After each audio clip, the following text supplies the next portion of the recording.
¿Alguien me escucha?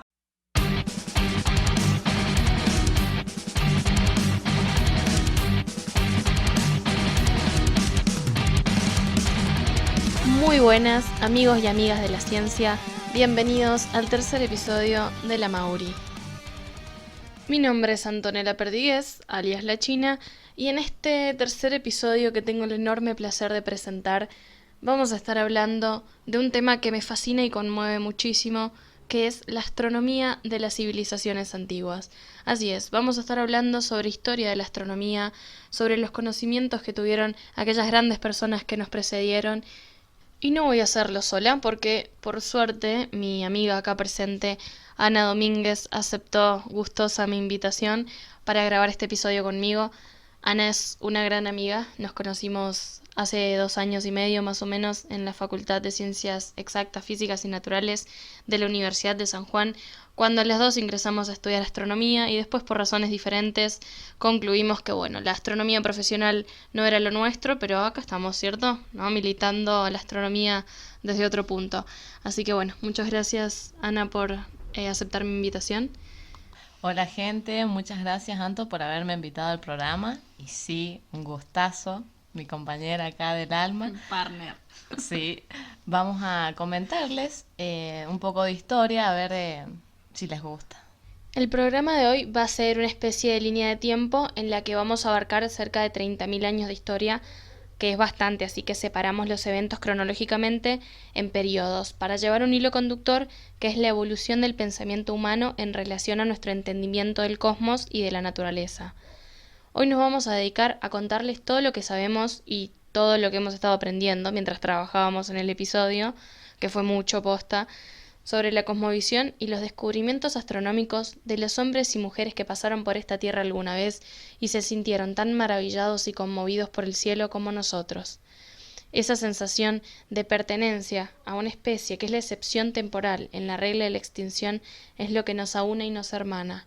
Desde los homos primitivos que vagaron por Pangea en busca de animales que cazar, hasta los astronautas que caminaron en la luna, compartimos una ignorancia enorme y una ambición casi desesperada por comprender los misterios que encierra la inquietante noche estrellada.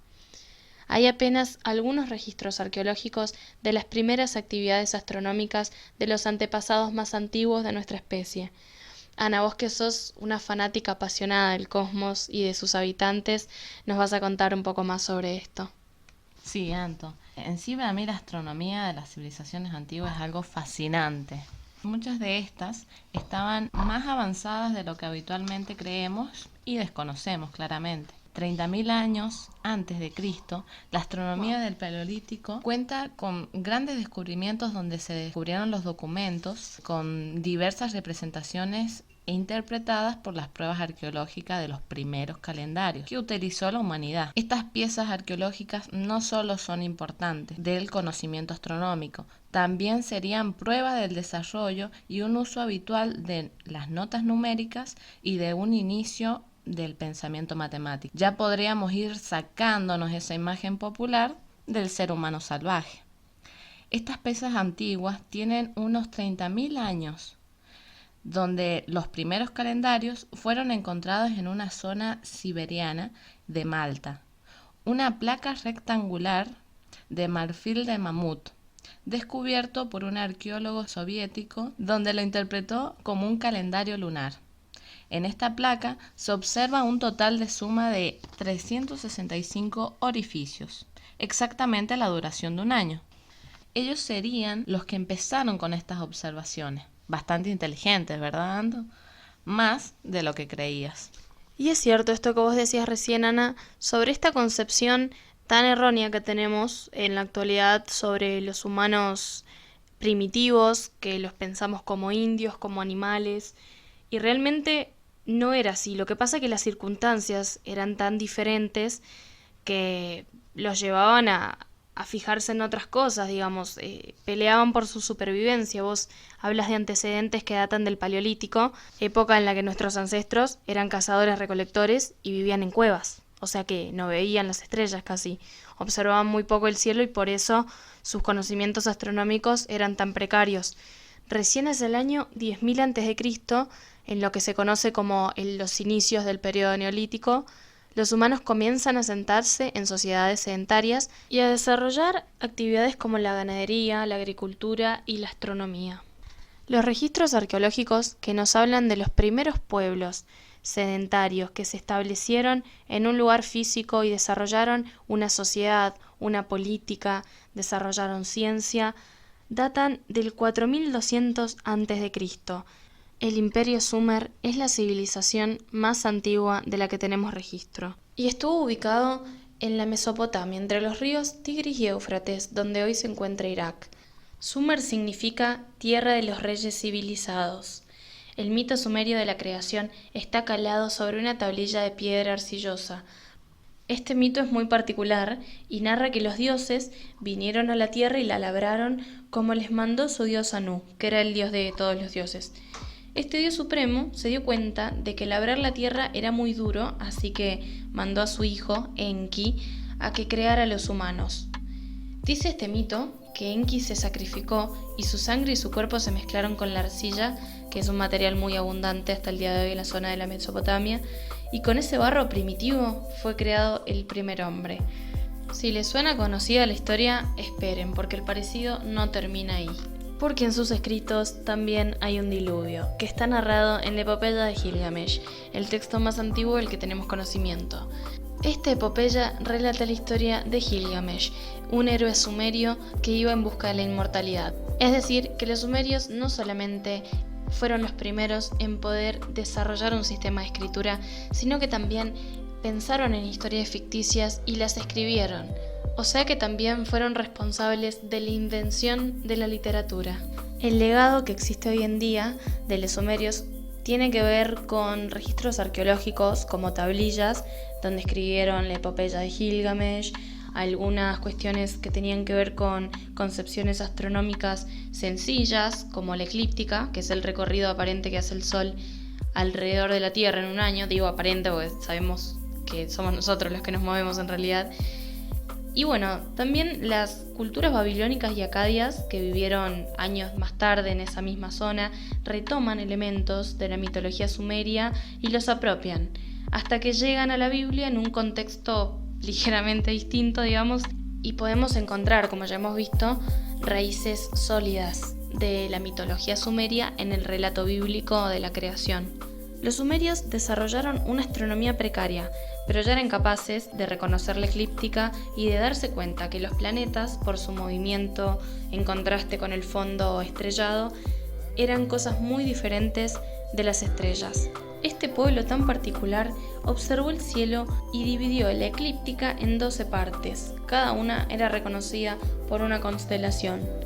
Además tenían una forma bastante eficiente de organizarse con el tiempo, tenían solamente 2 estaciones, que eran el invierno y el verano, y podían predecir los periodos de lunas llenas con mucha precisión. Manejaban muy bien las fases lunares, de hecho su calendario era lunar, tenían un año de 13 meses con 20 días cada mes, lo que nos da un total de 365 días, pillos, así que también podían predecir eclipses lunares y solares con bastante precisión.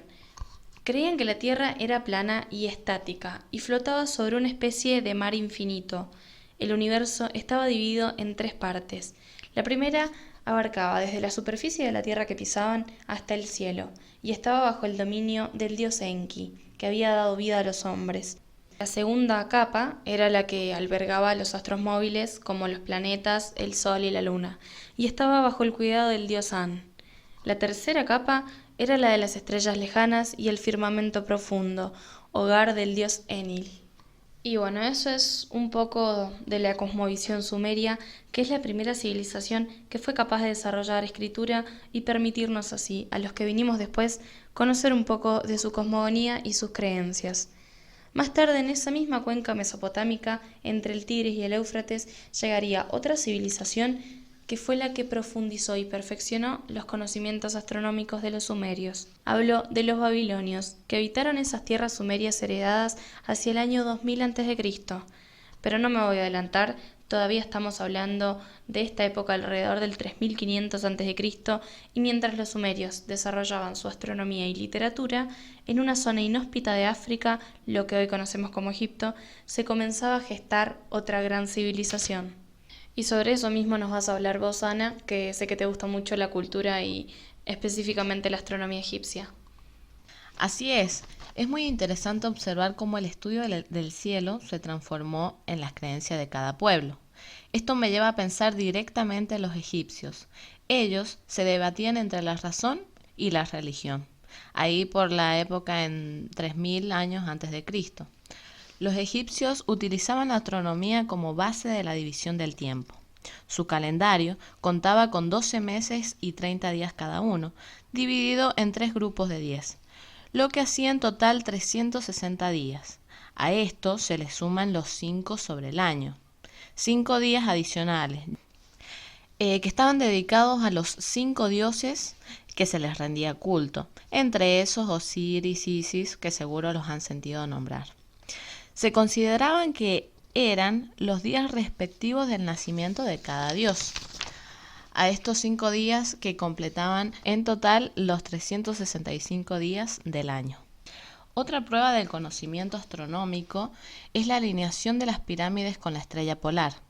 La pirámide Giza está alineada con la estrella polar en aquella época llamada Tuban, de tal manera que los egipcios eran capaces de determinar cuándo comenzaría cada estación en función a la sombra que proyectaba la pirámide a lo largo del año. No es solamente eso, la pirámide de Amon-Ra estaba alineada de tal manera en el templo que apuntaba a la salida del sol en invierno.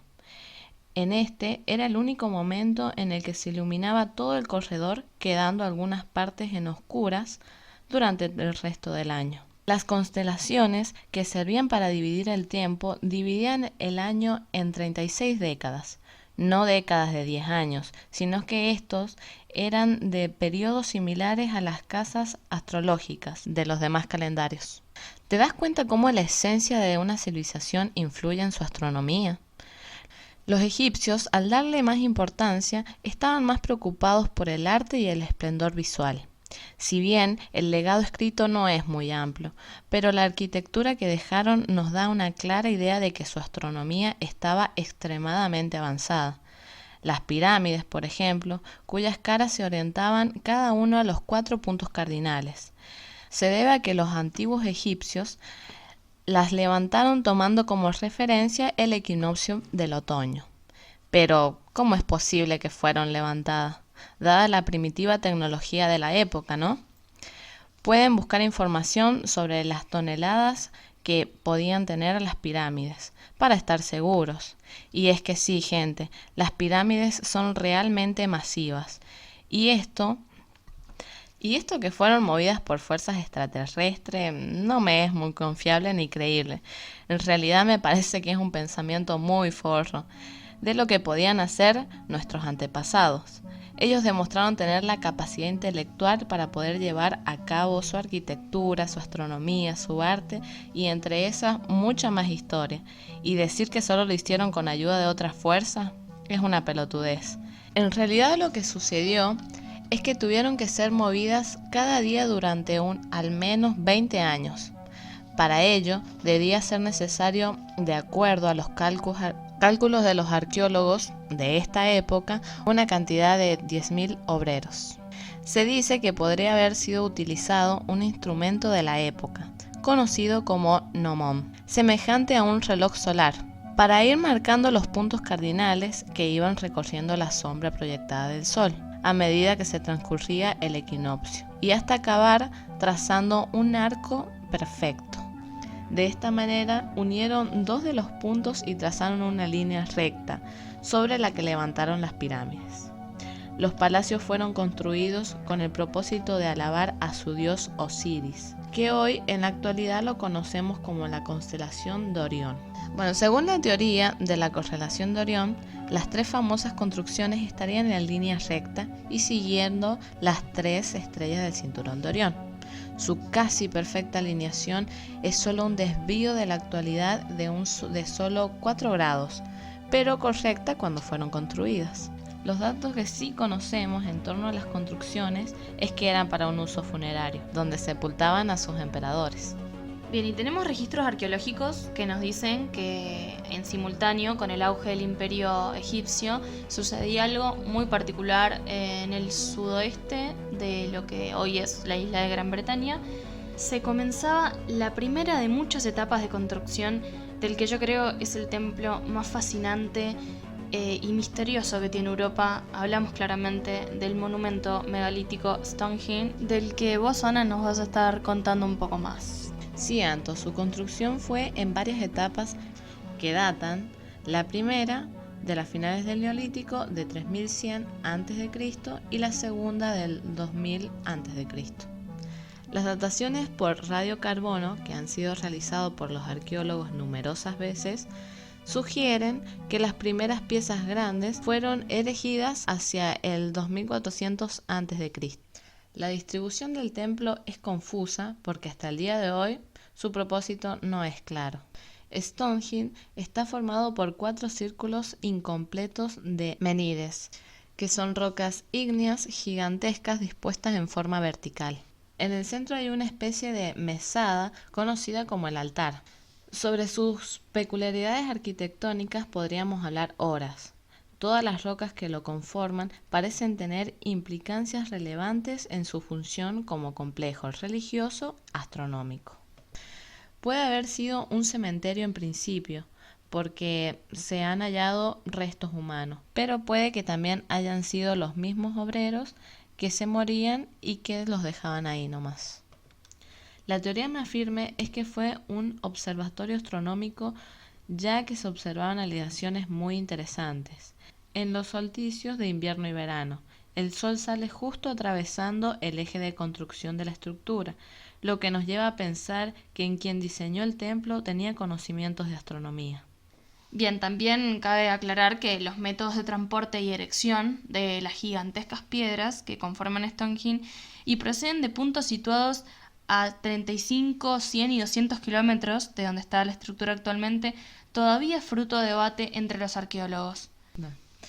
El pueblo celta pudo haber sido responsable de las últimas reformas y retoques de Stonehenge, pero definitivamente no tenemos idea de quiénes fueron los que la diseñaron y construyeron. Otro claro ejemplo del que el cielo ha sido y será siempre la más poderosa fuente de inspiración y curiosidad. Así es, los registros nos dicen que durante el cuarto periodo que vamos a analizar acá, también se hicieron reformas en Stonehenge y bueno, realmente es un misterio. Me gustaría mucho ir ahí, es un lugar que posta me gustaría mucho conocer. Pero bueno, si hablamos de astronomía de las civilizaciones antiguas, también me encantaría visitar la Mesopotamia para ver los registros de la astronomía sumeria y de la babilónica también, que allá por el 1800 a.C. los babilonios forjaron un gran imperio. Nos han llegado hasta nuestros días registros arqueológicos del periodo babilónico, sellos cilíndricos con calados que parecen ser las constelaciones clásicas del Águila, Acuario, Tauro y Leo, constelaciones zodiacales que heredaron de los sumerios. Los babilonios mencionaron numerosas estrellas en sus poemas, refiriéndose en realidad a los dioses que nombraban en homenaje a lo que observaban en el cielo. Los sumerios habían dividido, como ya mencioné, el cielo en 12 sectores. A cada uno de estos, los babilonios, 1000 años después, asignaron 3 estrellas. Estos fueron los primeros catálogos celestes. No eran ni muy precisos ni muy exhaustivos, pero son la referencia más antigua que tenemos de las constelaciones actuales. Los babilonios identificaron a su dios Marduk con Júpiter, que es el planeta más brillante visto desde la Tierra. Igual que los griegos, que también relacionaban a Zeus con Júpiter, los babilonios conocían también la eclíptica, el ecuador celeste, conocido como el Camino de An. Redactaron las tablillas Mulapin, que contenían catálogos de estrellas, constelaciones y planetas, predicciones de eclipses, análisis de equinoccios, pares de constelaciones, un par de constelaciones que mientras una se pone la otra sale, como Orión y el Escorpión, los movimientos retrógrados de los planetas y muchas otras cosas. Los babilonios modificaron varias veces el camino de la luna, como llamaban a la eclíptica, agregando constelaciones y quitándolas hasta que finalmente quedaron 12. Esta fue la última concepción cosmológica que tendría Babilonia y sería heredada a los griegos, quienes conservarían algunas constelaciones zodiacales como Tauro y reemplazarían otras, añadiendo la constelación de Aries y la de Virgo. Hay muchas otras constelaciones no zodiacales que aún se conservan en la astronomía moderna, que tienen orígenes mesopotámicos. Perseo y Hércules son dos ejemplos claros. En la página www.danielmarin.es pueden encontrar un catálogo impresionante del cielo y las constelaciones mesopotámicas, tanto de los asirios como de los babilónicos, como de los sumerios. Bueno, y es así entonces que nos vamos 500 años más atrás para retomar una cultura que se gestaría y se desarrollaría más o menos al mismo tiempo que las civilizaciones más importantes de la Mesopotamia, y hablo por supuesto de la astronomía china. En simultáneo con la segunda etapa de construcción de Stonehenge, allá por el 2300 a.C., se desarrollaba en Asia una de las astronomías más completas de las civilizaciones anteriores a la época cristiana. Los antiguos chinos, por supuesto, pensaban que el universo era una esfera que colgaba de la estrella polar, que está en el hemisferio norte y coincide casi perfectamente con el polo norte celeste, que es la proyección del polo norte terrestre en la esfera celeste. Ellos, hace 4000 años, ya tenían como principal preocupación la medida exacta del tiempo. Eran excelentes y muy dedicados en su labor astronómica. Era tanto así que hay una historia verídica de dos astrónomos chinos, que eran Xi y Ho, astrónomos de la corte imperial china, que fueron decapitados después de un eclipse anular que tuvo lugar el 22 de octubre del 2136 a.C. Cuestión que se enloquecieron mis compatriotas chinos cuando vieron que el sol estaba siendo oscurecido. Cuando el eclipsamiento llegó a su totalidad, el emperador y su gente entraron en pánico y empezaron a gritar y tocar los gongs para ahuyentar al dragón que quería comerse a su sol.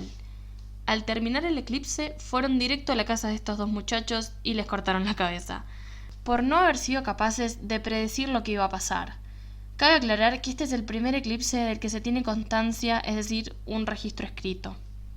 A diferencia de otras culturas contemporáneas a los chinos, ellos tenían la astrología separada de la astronomía. Igual que hoy en día los astrólogos se ocupaban en ese momento de interpretar los sucesos que auguraba el cielo, y los astrónomos de estudiar analíticamente los movimientos de los astros, de desarrollar herramientas lógicas para entenderlos, de registrar los sucesos, buscar relaciones entre ellos y demás. Los antiguos chinos tenían un calendario lunar de 12 meses y calcularon que la duración de un año era de 365,25 días. Y eso es súper importante porque cada 4 años, cuando ese 25 decimal se convertía en 1, tenían un año bisiesto, un año con un día más. Sus profundos estudios y su tenacidad los llevaron a poder entender con ese nivel tan extraordinario de precisión, porque estamos hablando del año 2000 a.C., cómo se comportaba la Tierra y el Sol y la relación de esos movimientos con el tiempo terrestre. Sí, eran geocentristas, es decir, creían que la Tierra era el centro del universo, porque desde nuestra postura en la Tierra pareciera que nosotros estamos estáticos y que lo que se mueve es todo lo demás. Ellos no tenían herramientas, no podían imaginar que la Tierra fuera tan minúscula y las distancias entre los astros tan grandes como hoy en día sabemos, y tenemos más naturalizada a nosotros esa inmensidad que envuelve y rellena el cosmos. Antes no había forma de que se dieran cuenta las distancias que había entre una cosa y la otra, porque no podían medirlas. También dividieron el cielo en 4 secciones, los chinos, con 7 casas en cada una, o sea que en total había 28 casas lunares. 28 es el número de días que tarda la Luna en completar una órbita alrededor de la Tierra, así que para ese momento ya se habían percatado de eso también. Y estas casas eran usadas justamente para cartografiar la posición de la Luna noche a noche.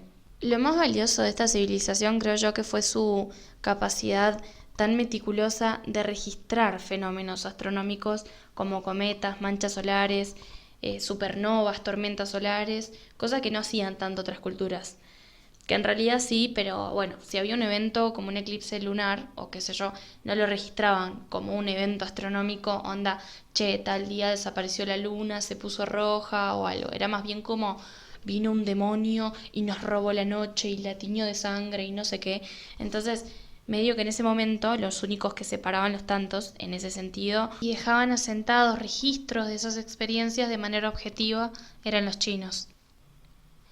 Una de las observaciones más famosas de los antiguos chinos fue la de una supernova en el año 1054 después de Cristo, que fue observada por astrónomos chinos y árabes de la época.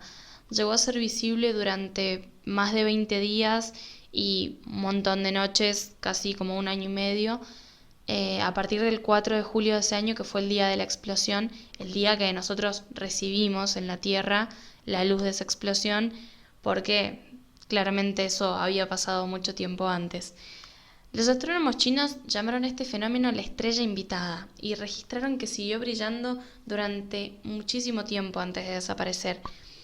La responsable de esa explosión fue una estrella supermasiva que, debido a sus condiciones de presión y de gravedad, explotó, dando lugar a la estructura espectacular que observamos hoy en día, la nebulosa del Cangrejo, que dejó esas nubes de gases coloridos y en el medio un púlsar o estrella de neutrones que, bueno, más adelante prometo que vamos a estar hablando sobre física estelar, evolución de las estrellas, tipos de estrellas, etc.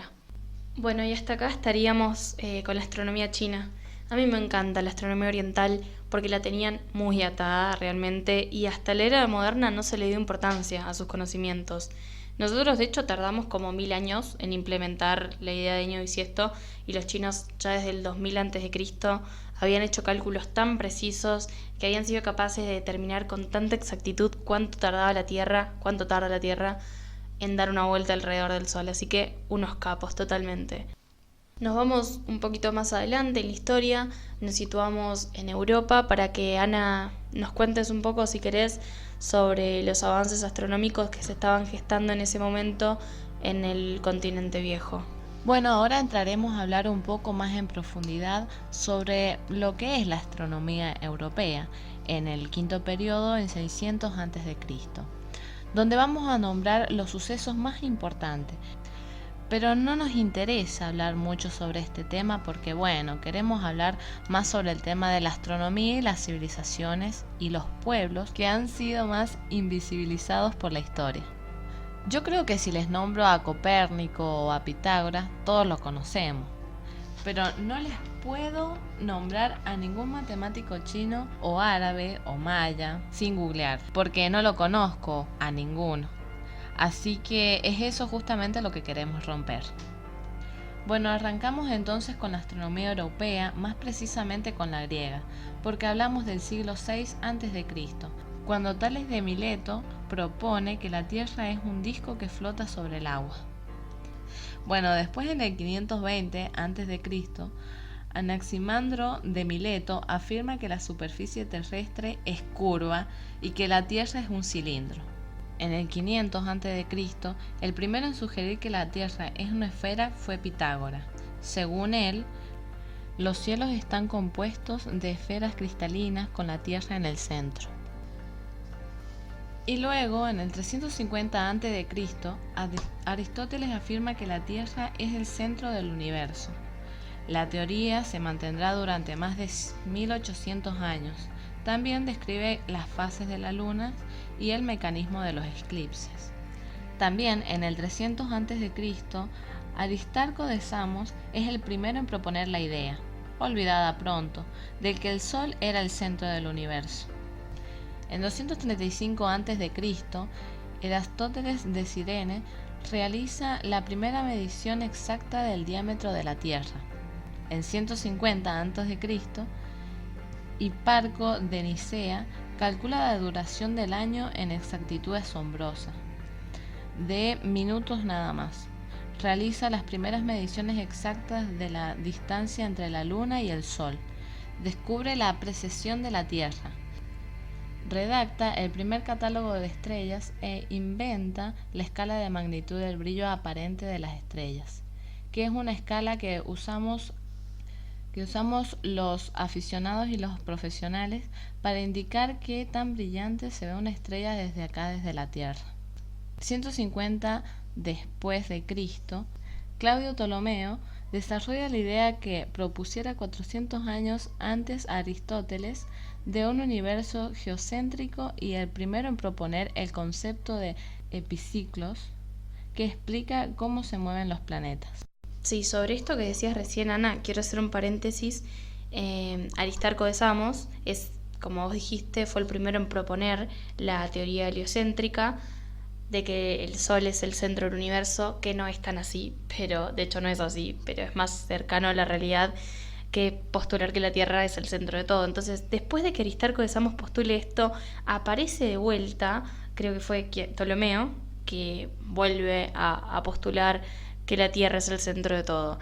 Entonces, nada, un poco me lleva a pensar en una analogía con la actualidad, que ya pasaron como 2500 años, o no sé cuánto, desde que Pitágoras realiza las mediciones que comprueban su postulado de que la Tierra es esférica, y todavía hay gente que sostiene, sin dar el brazo a torcer, que es plana la Tierra. Entonces es como, no es tan malo, che, igual podés ser medio pelotudo y pensar que la Tierra es plana, pero ser antivacunas, ponele, ahí sí, es peor, es medio ser un forro, porque bueno, qué sé yo, por ahí siendo terraplanista no le cagas la vida a nadie, pero tampoco banco ese cuestionamiento choto de decir, ay, yo me hago las preguntas que nadie se hace. Es como, banco el cuestionamiento en realidad, banco dudar, banco que te plantees que las cosas pueden ser diferentes a como te dicen que son.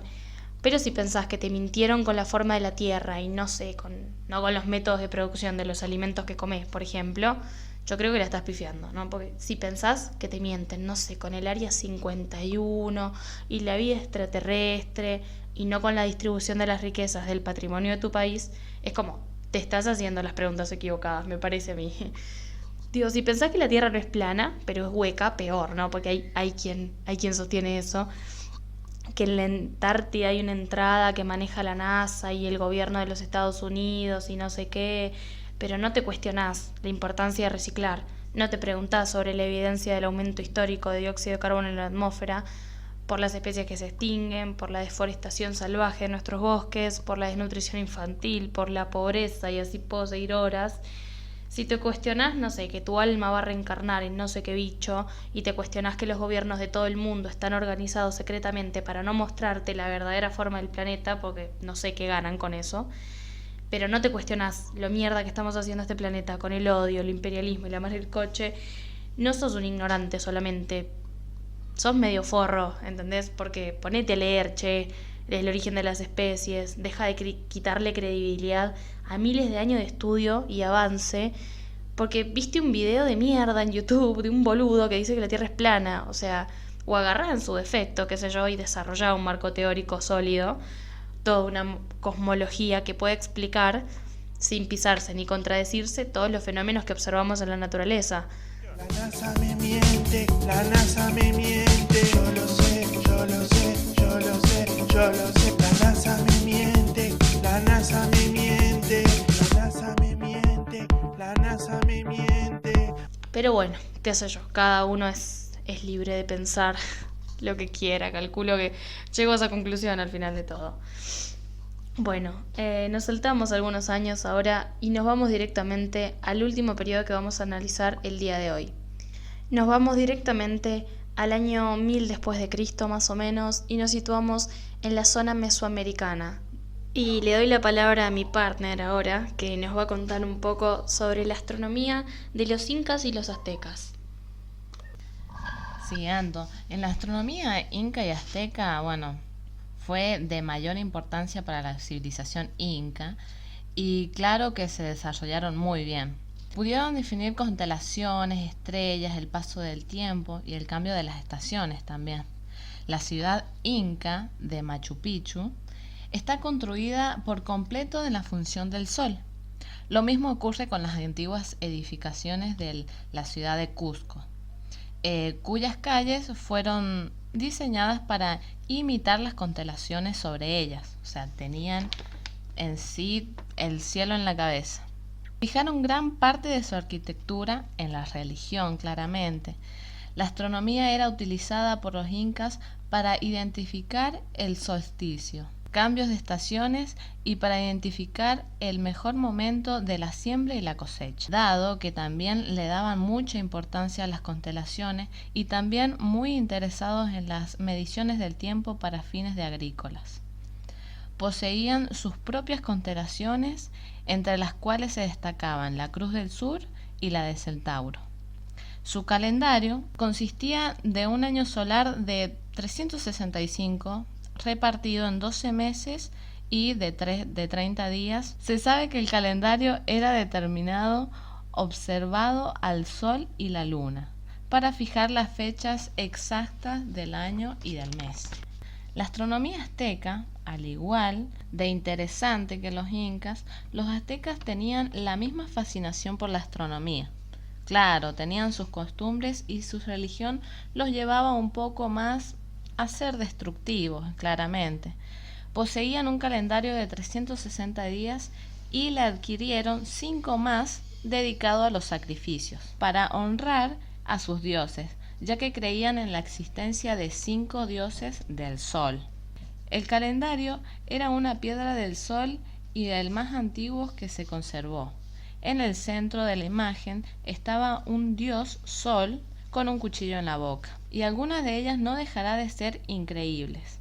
Construyeron observatorios que les permitieron realizar observaciones muy precisas. Su avance con las predicciones de los eclipses solares y lunares dieron hincapié a nuevas muertes, así como el paso de las cometas y de las estrellas. Durante los eclipses utilizaron un cuchillo de peldaño blanco, color asociado a la luna, donde recurrían a los sacrificios de albinos a quienes se les extraía el corazón para alimentar al sol.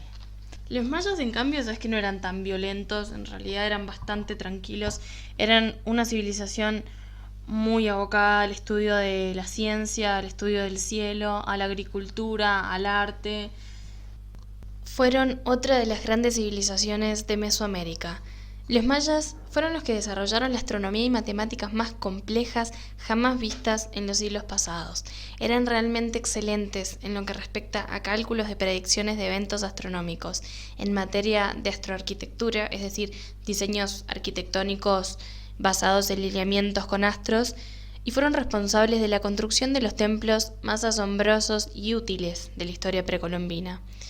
Su imperio floreció en lo que hoy conocemos como Península del Yucatán, en la zona del Golfo de México y sus alrededores. Desde el período preclásico, que abarca desde el 2000 a.C. en adelante, hasta los primeros contactos y mixturas con los conquistadores españoles, allá por el 1500 después de Cristo, los mayas tuvieron una civilización riquísima en todos los aspectos que gozó de más de 3000 años de prosperidad.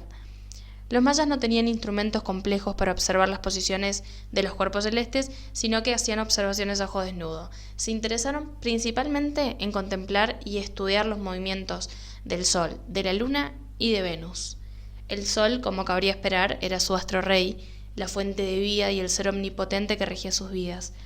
Determinaron la duración del año solar en 365 días, pero tenían varios calendarios, todos muy precisos, funcionando en simultáneo. Uno de esos, que si no me equivoco era un calendario agrícola, fue el que se terminaba el 21 de diciembre del 2012, dijeron que se iba a terminar el mundo y no sé qué, y no pasó nada al final, como siempre, puro agite. Bien, llevaron un registro de 149 lunas llenas consecutivas, en un lapso de 4.400 días, lo que, si sacas la cuenta, te da un promedio de 29 días entre 2 lunas llenas, que es un número muy exacto para la época de la que hablábamos. Venus también fue de mucha atracción para los mayas, el lucero. Tenían la creencia de que estaba conectado con el dios Quetzalcóatl y se dieron cuenta de que Venus aparecía en la mañana o en la tarde durante el año, según la época del año en la que estuviéramos, y que su periodo de tránsito, es decir, que cuando el planeta pasa por delante del disco solar, es de 584 días, y es exactamente el número que manejamos en la actualidad. Así todo, no fueron capaces de concluir el periodo orbital de Venus, porque en su cosmovisión era la Tierra la que estaba en el medio de todo, así que no tenían por qué calcular cuánto tardaba Venus en dar una vuelta alrededor del Sol, porque supuestamente no lo hacía. Entonces adjudicaban ese movimiento aparente de Venus en la bóveda celeste, que era distinto de los demás planetas, porque recordemos que Venus está delante de la Tierra y los demás están atrás. Eso hace que el movimiento que nosotros percibimos desde acá sea diferente, y ellos le adjudicaban eso a razones divinas, digamos. ¿Y sabés qué? Los eclipses solares representaban una fuente de angustia para los mayas. Es tremendo, porque nosotras hace poco, el 2 de julio, tuvimos la increíble y muy valiosa oportunidad de ver un eclipse solar total en San Juan, y fue muy emotivo, fue tremendo, pero bueno, en ese momento ellos no sabían lo que estaba pasando, entonces para esas civilizaciones era que ocultaran a su Dios, porque el sol para todas las civilizaciones es la imagen misma de Dios, era verlo oscurecido y tapado por algo, no podía ser signo de otra cosa que no fuera desgracia y apocalipsis. Por eso los mayas se esforzaron mucho por poder predecirlos, porque se dieron cuenta que efectivamente eso pasaba después de periodos regulares. Esta civilización tan brillante marcó definitivamente la huella de su genialidad en sus construcciones arquitectónicas, todas con influencia astronómica. Los mayas no movían una sola piedra sin antes mirar el cielo. Habitualmente los templos mayas se localizaban en la cima de las pirámides por ser el lugar más cercano al sol. Podemos hablar horas sobre todas sus construcciones, pero me quiero detener en dos, porque me parecen las más imponentes y valiosas a nivel científico. La primera es la famosísima pirámide de Kukulcán en Chichén Itzá. Tiene 4 lados y cada uno tiene una escalera de 91 peldaños, y en la cúspide hay un templo. 91 por 4 son 364 escalones, más la plataforma rectangular sobre la que está el templo, son 365, una por cada día del año. Onda, la tenían muy clara.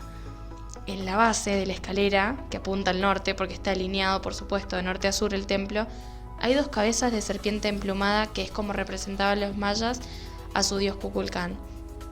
Y es muy interesante lo que sucede en los equinoccios, porque cuando el sol se pone en estos días, la sombra que proyectan los escalones más grandes del lado norte simulan el cuerpo de la serpiente bajando desde la cumbre de la estructura hasta el suelo.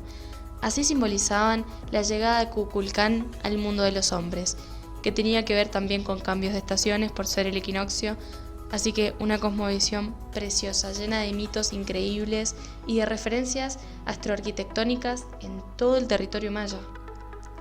La otra construcción de las que le quería hablar es la del Caracol. Es un observatorio muy sofisticado, construido pareciera que únicamente para estudiar los movimientos de Venus.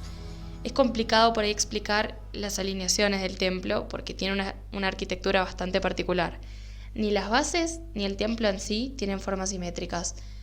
Venus, al principio y al fin de su periodo, aparece en un lugar concreto del observatorio, donde hay una ranura hecha con muchísima precisión para ese fin. De todas maneras, hay algunos indicios de que no lo terminaron de edificar al Caracol, desconozco las razones. Hay verdaderamente mucho que saber y averiguar con respecto a lo que sabían y creían nuestros antepasados sobre el cosmos todavía, pero sabemos que todas las civilizaciones que vivieron antes de nosotros hicieron un aporte, y la historia de esos pueblos es muy rica en conocimientos y nos ayuda a entender nuestra identidad como seres humanos y esa conexión tan íntima que tenemos todos con el universo. Les recomiendo mucho, si les interesa seguir profundizando en esto de la historia de la astronomía, que se metan a páginas, son blogs la mayoría, como astromía.com, Astrogea, Astrobitácora también es muy buena, o que vean en YouTube un canal que se llama Astroblog, con B corta, que es de un cineasta chileno aficionado a la astronomía y tiene realmente un contenido excelente y súper simple. Y bueno, para los que son por ahí más del contacto con el papel, les recomiendo un libro excelente para entender la historia del principio del universo y su evolución.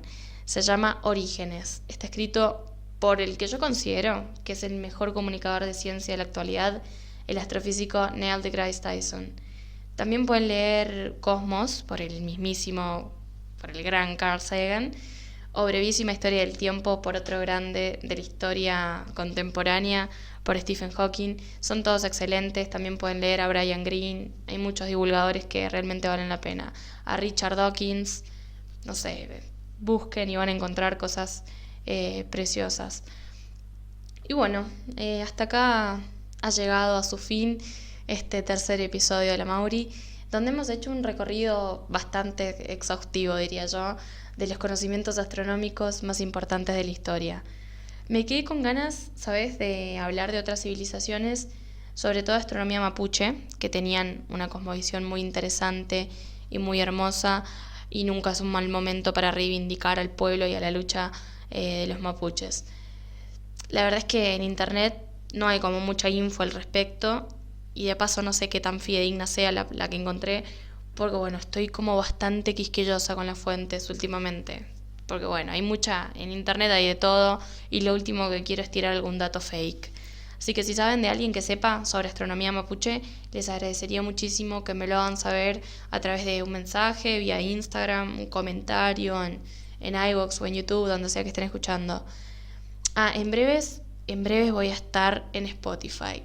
Yo sé que me tengo que poner a la altura de las circunstancias y que es una mierda tener que usar una plataforma que no es Spotify para escuchar esto, pero les juro que es un bardo. Todavía no consigo que estos tipos de esta empresa maligna me envíe un código que necesito para verificar el hosting del podcast y poder subirlo. Así que estoy en eso, lo prometo. @LaMauriPodcast en Instagram, ya saben. Gracias, Ana, por acompañarme en este capítulo y por el laburo que has hecho, posta, porque esto ha implicado muchas horas de elegir los temas, seleccionar las fuentes, filtrar la información para poder finalmente compartirla conmigo y las 4 o 5 personas que escuchan este podcast, a quienes también les estoy muy agradecida. Muchísimas gracias a todos y a todas por quedarse hasta el final, gente preciosa y astrocuriosa. Tengan buenos cielos y hasta la próxima. La NASA me miente, la NASA me miente. Armstrong es un puto ortiva, labura para la CIA. Yo lo vi comprando en 11 un traje traidor.